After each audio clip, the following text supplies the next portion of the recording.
Claro que pode acontecer. Nós chamamos de alta supervisionada. O que é uma alta supervisionada? Você precisa entender o seguinte: quando a gente faz uma intervenção numa criança no transtorno do espectro do autismo, ou numa criança com deficiência intelectual, ou numa criança com qualquer transtorno sindrômico, a gente está tratando não é o transtorno em si.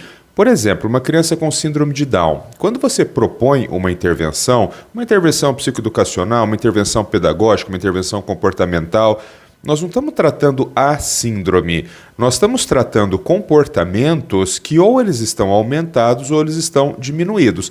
Veja assim, imagina uma criança autista que bate. O que significa isso? Que ela tem um determinado comportamento, o comportamento heteroviolento, que ele está exagerado, ele está muito desviado para cima. Então vai se propor uma intervenção para colocar esse comportamento numa quantidade adequada.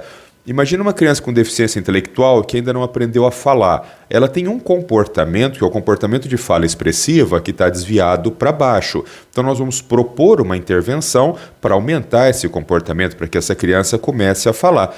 Então, as intervenções, elas não têm nada a ver com o diagnóstico daquela pessoa, elas têm a ver com comportamentos.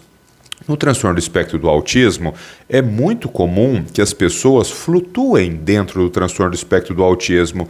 Com criança, isso é mais difícil de perceber, mas com adultos autistas é mais fácil. Eu já falei isso muitas vezes aqui. Você pode ter, por exemplo, um indivíduo que ele é autista nível 1 de suporte, um adulto, mas que em determinadas circunstâncias ele precisa de mais suporte.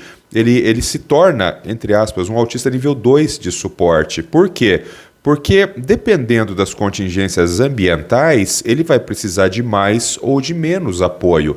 Quando você pensa, então, em alta de terapia, se esse indivíduo, naquele momento da vida dele, ele não estiver precisando de nenhum apoio, o que acontece? Ele não vai precisar de uma intervenção, mas pode ser que dali a 6 meses, 1 ano, 2 anos, 5 ou 10 anos, esse indivíduo passe a precisar de algumas habilidades que ele não tem. Por exemplo, porque ele casou.